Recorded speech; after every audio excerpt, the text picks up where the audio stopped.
terminado de cenar, ya tenemos la barriga llena, ya estamos todos relajados y ahora vamos a proceder a entregar el premio Violeta. Y como no, va a ser de la mano de nuestra querida alcaldesa María Carvajal.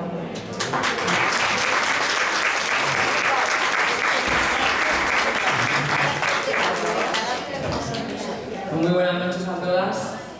Espero que estéis disfrutando de esta maravillosa cena y de esta jornada tan bonita que nos une a todas tantísimo en este 8 de marzo.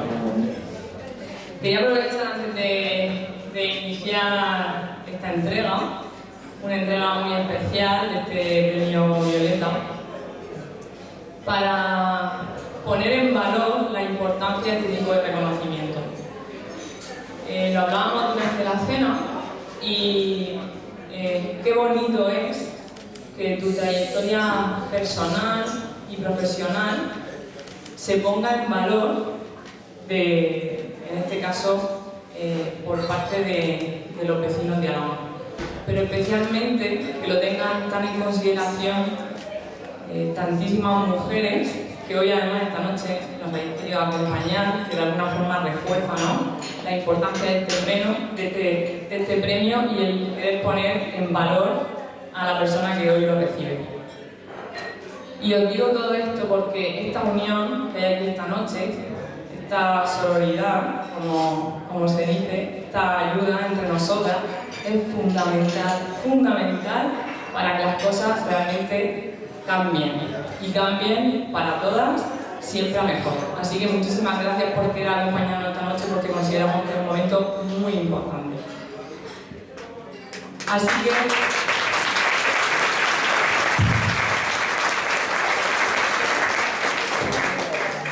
voy a dar paso en este caso. Todas sabéis ya que este premio Violeta, el premio Violeta 2024, es para Cristina López García. Y me he tomado la molestia de intentar hacer un pequeño recorrido por lo que ha sido la vida de Cristina y el reconocimiento que le damos esta noche. Cristina es un ingeniero agrícola, para que todavía no la conozcáis, es ingeniera agrícola, y yo tengo que destacar especialmente de esto, no solamente el hecho de que en aquella época, y os diría que incluso a día de hoy, muy poquitas mujeres se dedicaban a esto y muy poquitas mujeres se formaban, pero quiero destacar especialmente, creo que la mayoría de las mujeres que estáis aquí hoy lo sabéis, lo difícil que es la crianza, lo difícil que es compaginar la vida familiar con la vida profesional. Quiero destacar en este caso la capacidad, porque la tuvo, en este caso Cristina, de conseguir terminar su formación académica en el proceso de su embarazo de su hija. En este caso, en el 1975 finalizó sus estudios y fue ya en los años 70 cuando empezó a trabajar como coordinadora regional de la fusión de la Unión de Agricultores y Ganaderos y la Unión de Agricultores y Campesinos. Creo que todos conocéis muy bien a Cristina. El hecho de colaborar y unir es algo que va en sus genes. Le encanta potenciar todo lo que se encuentra a su alrededor y siempre tiene esa cabeza pensante viendo a ver qué proyecto, qué salida, qué actividad o qué cosa puede hacer y sobre todo qué proyecto puede impulsar para intentar mejorar, en este caso, todo lo que tiene que ver con la agricultura y con la ganadería, pero sobre todo con el medio natural. Y por ese motivo, de ese impulso tan importante que coge en esa fusión, firma el histórico acuerdo de concentración agraria, el primero de España, y en este caso empieza a impulsar toda esa parte del asociacionismo.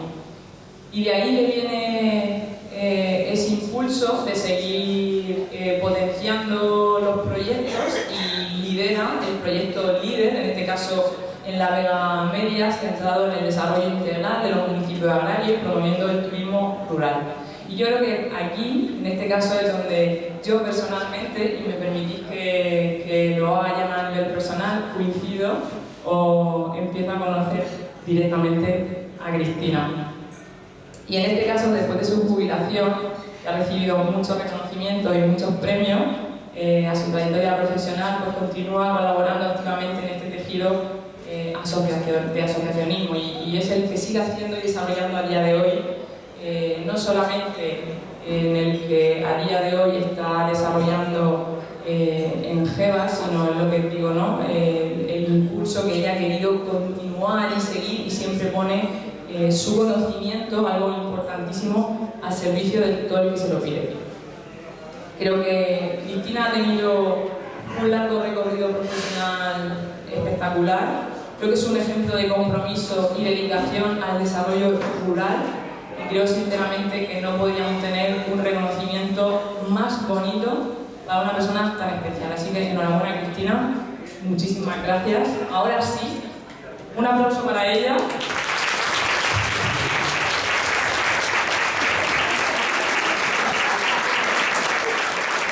Ahora te toca hablar a ti, que tienes que escuchar las palabras que nos vas a dedicar.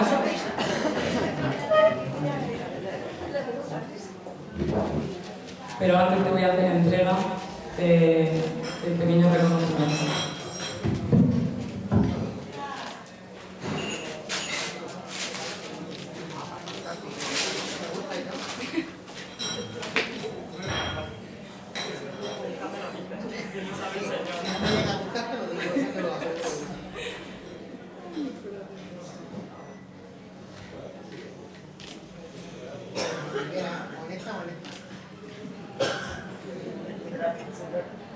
¿Será que no quiere?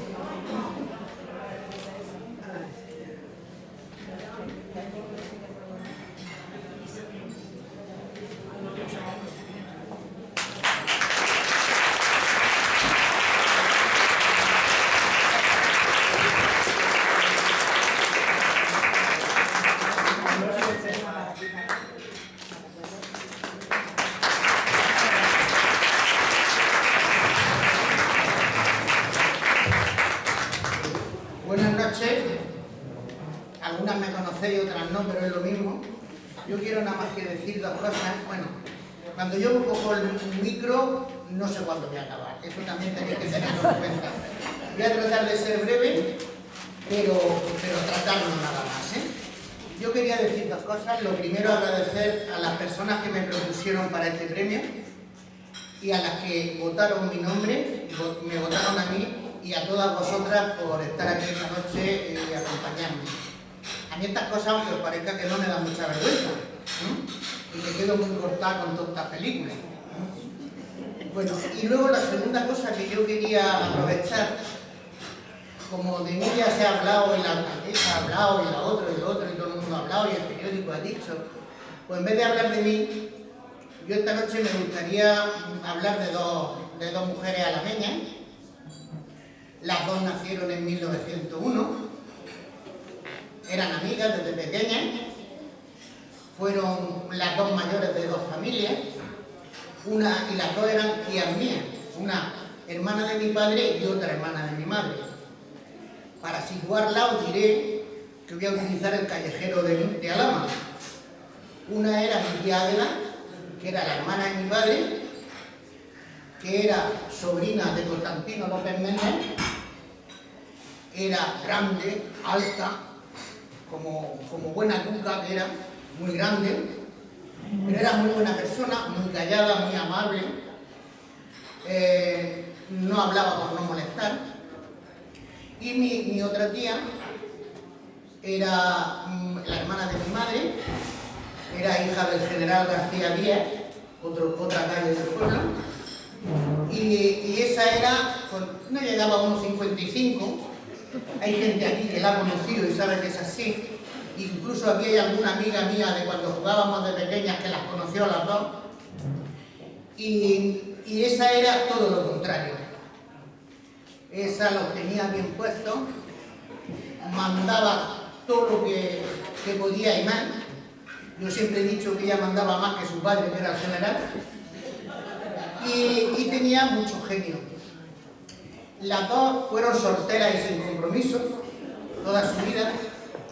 Una porque todos los pretendientes que le salían eran poco para su padre y para su hermano. y la otra porque confesaba, ya cuando era bastante mayor, que no se casó porque no le gustaba que los hombres mandaran en ella. Y que además, si se casaba, perdía la posibilidad de ser ella la que dirigiera las fincas que había heredado. Una de ellas eran las Ramblillas y la otra las Majadas, que es donde vivo yo ahora en Geva. Y por eso no se casó, o sea, no porque no le gustara ningún hombre ni nada, sino porque, o alguna mujer, no lo sé, sino porque perdía su libertad. Si se casaba, perdía su libertad. Bueno, pues esas dos mujeres, que ya os he dicho que se llevaban 18 días de edad, y que además eran las mayores de las dos familias, pues les tocó, cuando mi madre se murió, pues criar, como una de ellas decía, que Dios no le da hijos, el diablo le da sobrinos, y a ella le dio 7. Y entonces a las dos les tocó criar a los 7 sobrinos. Y a pesar de todo, yo no recuerdo en mi casa, ellas se hicieron porque las hermanas y los hermanos hiciéramos lo mismo en la casa. En mi casa, si alguien se levantaba y no se hacía la cama, se acostaba con la cama sin hacer. Fuera hombre o fuera mujer. Y estoy mirando a Isabel porque las conoció a las dos. Y en mi casa todo se hacía entre todos. Nadie ayudaba a nadie, sino que todo se hacía entre todos. Luego tengo que decir que algunas de mis cuñadas lo han agradecido mucho. Porque sus hijos no decían nunca mamá, siempre decían papá. Y entonces eso era algo que estaba ahí y que ellas procuraron siempre que eso fuera así, en contra de lo que opinaba mi padre.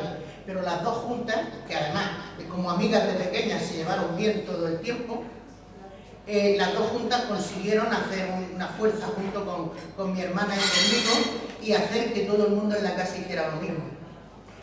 Era una maravilla porque no podéis imaginar, porque como todos estábamos estudiando, cuando llegaba el sábado y había que limpiar la casa, lo rápido que se limpia una casa entre 7.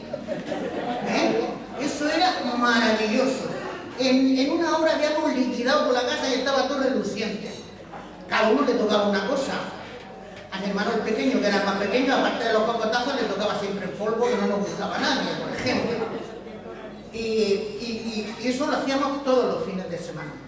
Y todos hacían, lo rápido que se hacían los dulces de Navidad, con mi hermano Manuel, que era el segundo y el coronel y todas esas cosas, un señor importante, que como era el que más fuerza tenía, era el que hacía los mantecados. Pues se hacían las cosas de Navidad en un plis-plas, porque claro, todos los que éramos se hacían en un momento. Pero cuando ya fuimos creciendo y tuvimos que estudiar, también en contra de lo que opinaba mi padre, mis tías decidieron que si mis hermanos estaban estudiando una carrera, las hermanas también teníamos que estudiar una carrera. Mi hermana la mayor, tenéis que tener en cuenta que yo soy la número 6, y yo la tercera hermana. Mi hermana mayor estudió maestra porque le gustaban los críos. Mi hermana la siguiente hizo una formación profesional que luego no ejerció porque se murió 3 días antes de cumplir 20 años. Y yo, ¿qué queréis que os diga? Los críos siempre mandan mucho repelús. Y en mi época las mujeres o hacían enfermeras o hacían maestras, no había otra cosa. Los críos mandan mucho repelús y la sangre mucho asco.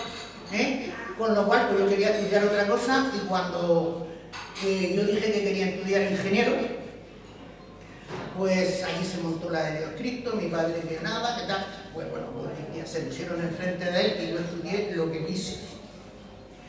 Luego yo que siempre he sido muy rabotera, como decía mi tía Gueda. Bueno, mi tía Gueda decía que era muy soleta, que era muy rabotera lo decía mi tía Josefa.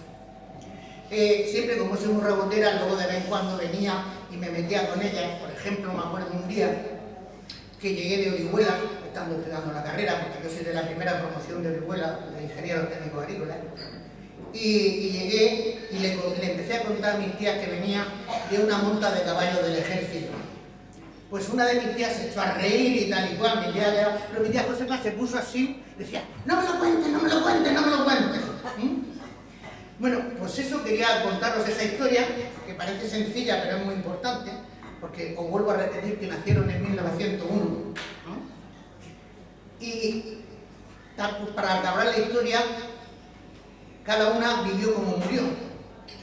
O sea, murió como vivió. Mi tía Águeda, la grande, la buena, la callada, la simpática, esa murió durmiendo. Mi tía Josefa, que fue durante muchísimos años la presidenta de las Mujeres de Acción Católica de Alhama de Murcia, murió Nochebuena a las 12:15. Que eso hay que hacerlo a caso hecho, ¿eh? Y con esto quiero terminar, pero sí quería utilizar a mis tías para hacer un homenaje a todas esas mujeres que estuvieron mucho antes que nosotros, que en una época muy difícil, que si querías ser dueña de lo tuyo tenías que no casarte, por ejemplo, en esa época pusieron su granito de arena e hicieron lo que pudieron para que hoy estemos aquí, tenemos los derechos que tenemos y para que a mí me deis el premio Violeta.